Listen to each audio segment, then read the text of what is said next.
cela fait quelques semaines qu'Alix et Hélène ont décidé de manipuler avec brio leur entourage dans un si grand soleil. En effet, elles ont alors établi un plan afin de se venger de Marc, d'Yvon Chaligny et de Christian avec la création d'un faux artiste précurseur de l'abstrait. Elles ont réussi à tirer de cette arnaque près d'un demi-million d'euros.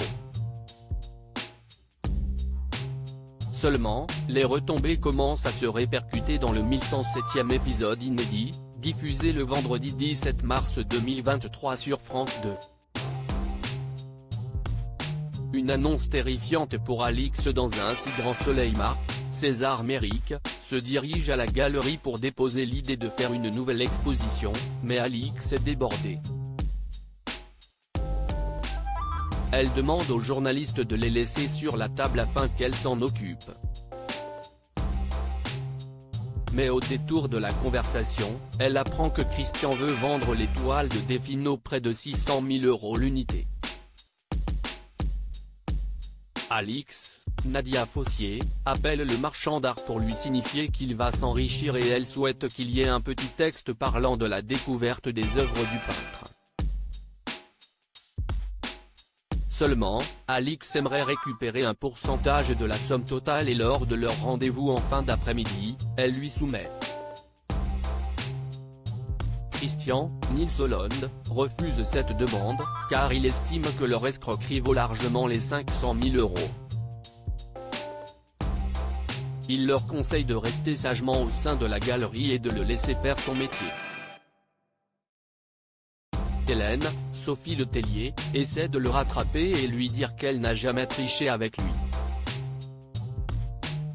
Mais le marchand d'art rompt brutalement avec elle. C'est une fin explosive pour l'ex-infirmière. Florent torturé dans un si grand soleil. Dans le même temps, Florent, Fabrice Deville, apprend par Mélissa lors d'un coup de téléphone qu'elle a lancé un appel. Le magistrat est dans l'embarras, car il a l'impression de perdre le contrôle face à la jeune femme. Il lui ordonne de ne rien faire sans lui en parler. De plus, le parent d'Enzo lui conseille vivement de donner le nom d'une autre victime aux policiers. Mais Mélissa, Hermine Granville, ne veut pas, puisqu'Ambré pourrait se braquer et ne pas témoigner. Non loin de là, Régis Tresson n'a pas apprécié être convoqué par les fonctionnaires et demande à James de laisser cette histoire se tasser. Si dans une semaine, l'enquête est toujours en cours, il devra trouver un remplaçant.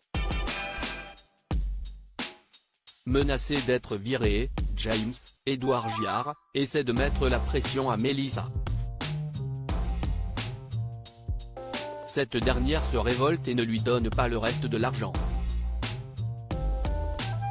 La suite des aventures des habitants de Montpellier est à retrouver dans les prochains inédits de la série Un si grand soleil, diffusé du lundi au vendredi aux alentours de 20h45 sur France 2. Découvrez ici le résumé de l'épisode 1106.